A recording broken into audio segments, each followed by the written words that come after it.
Okay, welcome to lesson 51. So we're entering the final stretch here. We're going to talk a little bit about statistical process control, specifically a handful of control charts. This is to help us see if we have a process, is it in control, is it out of control? Usually if we determine if it's out of control, we want to go ahead, do some troubleshooting, see if we can fix the process. So the example that we're going to start with here is we're going to have a large brewery. They produce beer, and they have a machine that's supposed to fill and cap the beer bottles that are 22-ounce beer bottles. So consequences, if that machine is not accurate, if it is filling less than 22 ounces of beer, I can tell you one really fast consequence you're going to have is that customers are going to be really mad at you. They're not going to like to be shorted what they should be given as a product. If it's higher, well, you're giving away free product. Possibly you're making it so that you can't accurately bottle these bottles. So that might lose some quality. You might have it go bad. So there are some you could never check and just hope that it's always good. But then whenever you have bad batches, you're not going to find them, and you're going to have consequences. You're going to have losses. And alternatively, you could check every bottle, and that way you would catch every bad batch. But this is also fairly costly. This is going to take you a lot of time and resources to check the volume for every single bottle. So what are some better ways that we might be able to do this? So you might take a sample. So using this sampling, remove batches that are statistically different because you want to have some sort of stable baseline for comparison. It doesn't use as much resources as inspecting every bottle, but if you're only taking a sample, whatever's not in your sample, if there are bad batches or bad quality, it could get through. It's also possible you could be throwing some good quality bottles out.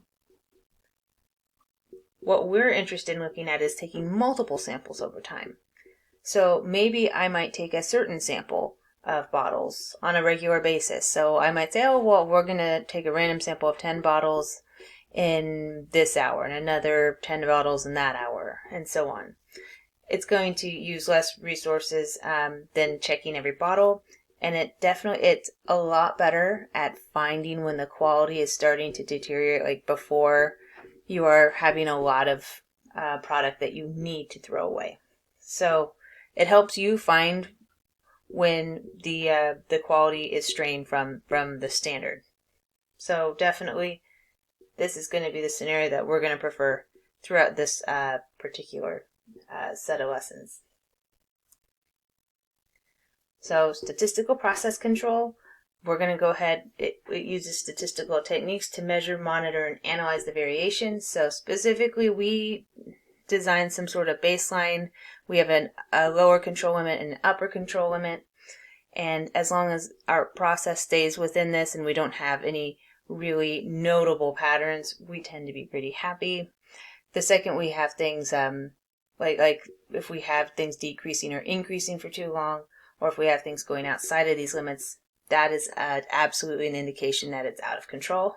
So we tend to say the process is in control or it is out of control. If it's in control, it means it's stable, it falls within the limits. I'm not increasing or decreasing for too long periods. So our goals here is this is a way for us to monitor the process, to catch it before we have a lot of product we need to remove or repair, that kind of idea. When we do have extreme variability, it allows us to go back and investigate the cause. Say, hey, you know what? When I did it this day, this is what happened. Go back. Did you maybe have a different engineer on there? Did you have something else going on with that machine? Absolutely. So absolutely, this helps improve the overall quality. It can be used to compare historical data to what's happening now. Maybe you go ahead, you have a machine with whatever controls set up, and you modify them. You can see like, hey, what is happening to the quality of the product since that's happened. And it's definitely really great for troubleshooting or saying, hey, you know, I improved things or I didn't improve things and going back. So yeah, and with that, you can absolutely create models for this is a standard or hey, this is not a standard.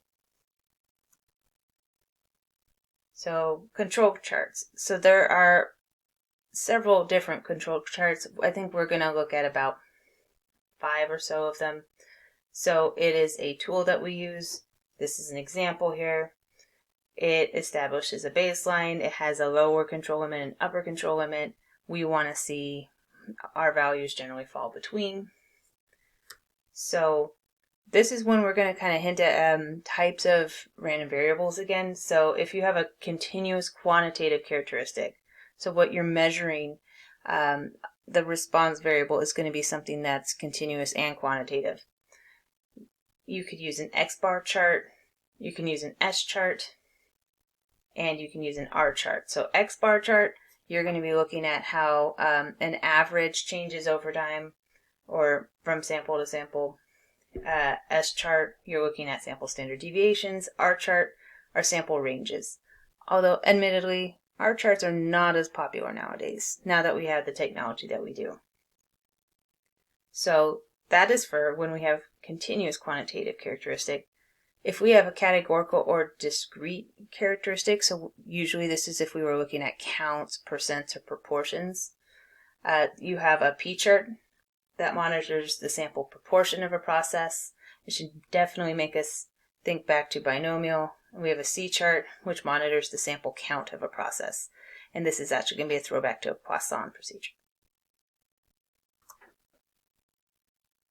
So here, interpreting our control charts, our upper control limit and our lower control limit, when we know the parameters, it's just going to be mu plus or minus 3 times sigma over root n. This is that, like, you might have heard of the phrase 6 sigma. It's the idea that width of 6 sigma. So plus or minus 3 sigma there. So here, we want to know, is the average mesh tension in control for the 20 subsamples. So here's subsample 1, 2, 3. If you are an R, you can stretch this plot wider so that you can actually view all the numbers. So just know that. So looking here, I want to know, is it between my lower control limit and my upper control limit? Is it in control? Looking here, it looks like it's all in here. Yes, I would say yes. So yes, all subsamples fall between the lower control limit and the upper control limit.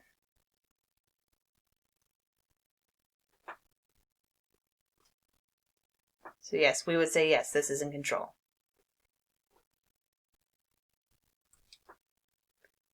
So interpreting it, what if it's out of control? So there are different scenarios. It could be wildly out of control or maybe a little. So maybe we have just one point that's out of control. And what's nice is R tends to highlight. So typically it'll make it like this red orange color here. If you have just one point that's out of control, this is definitely a good time to troubleshoot. Maybe go back and say, hey, what's going on with that one point? Sometimes, not always, you might remove it from your calculations because it's an anomaly. You don't want to make it part of your baseline. So absolutely, if it's just one, it may not be like the huge alarm bells. However, when it becomes more than one, when it becomes a trend here, so you have a pattern change or a shift. If you look here, I have not just 3 above the upper control limit, but it does look like now we have a pattern. It's increased. So this could mean that your process is in trouble. You need to go troubleshoot. It might mean that you need to shut down whatever the process is and investigate. Whatever your industry or company's protocol is, that's usually what would be followed here. So some will say, hey, shut the process down and investigate. Some will have modifications planned out. But just know that once it becomes a trend that it's out of control, we don't like to just continue. We like to stop it and say, hey, we need to figure this out. So our basics here, we like to have these sample characteristics. So the response variable that we're sampling, we like to sample in subgroups or subsamples that we take over time. So maybe I might take samples of 5 every hour, or samples of 5 every day, and it should be with some regularity. We do want them to be randomly sampled. You don't want to just take the first 5. That would be actually very problematic. And they should have the same sample size. So here, N is going to denote the subsample size, and K is what we use to represent how many subsamples we take. We like to take at least 20. It's really hard to really establish a good baseline if you don't have enough subsamples. And then the timing between subsamples is really going to vary. It depends on what it is you're sampling and the company or industry. Sometimes taking samples every hour is too frequent. Sometimes taking it every day is more reasonable. Sometimes taking something every week. It really depends on what it is that you're measuring and from where. So cautions: if your subgroup samples are too large, it could be really hard to detect changes that are happening. So it may not show until the next period. So you don't want to take your subsamples too big. But alternatively, you don't want to take them too small either. Otherwise, it's not very great. You're definitely going to want subsamples of at least 2. You also want to be careful that these samples are not taken too close in time. You don't want to take a sample of 5 every 2 seconds for, I don't know, something that doesn't necessarily have that many samples. So this could cause us to underestimate the variation between subgroups if you don't allow enough time for the process to change. It could take a very long time to detect when changes are actually happening if you're taking them too frequently. It could be a lot of extra time and effort that you're putting into doing this subsampling. So the basics of our control charts here, we're going to have 2 phases. So phase 1 is exploratory. This is when we're trying to figure, okay, well, what's going on? This is often when we're trying to establish a baseline here. So it's used at the beginning when you're monitoring. If it's in control, then you can go ahead and you can use the values established during this phase 1 to get down your center line and your upper and lower control limits.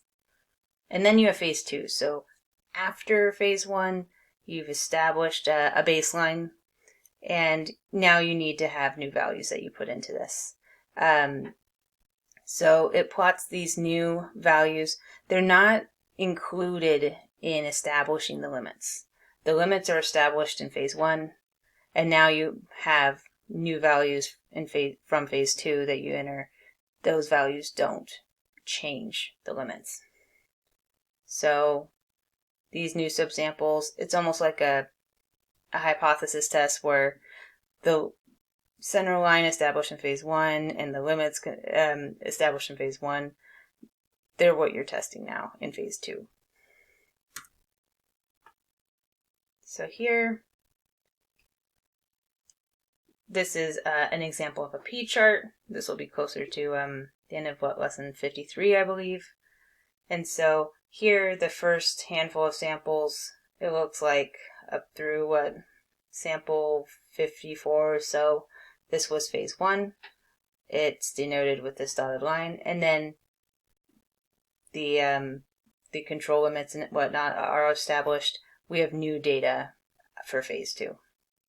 So that would be an example there of that. Okay, so here's an example here. Based on the control chart, which statement is false? So 2 of these statements will be true. and 1 is going to be false. So one thing that's really great about R is if you have a point that goes up and out, it'll highlight it as red, like the color red. But not only that is, it'll highlight things as this yellow, so warning. So yellow, orange. So it'll try to warn you something's happening. So in general, absolutely we're concerned if things go outside of the upper and lower control limits, but we're also really concerned if we have a downward trend. It looks like the center now has lowered, so we would want to check things out.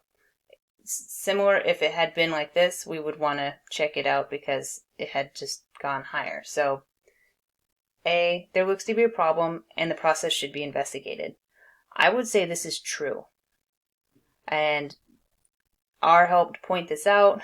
We had a lot of values that fell below the center line.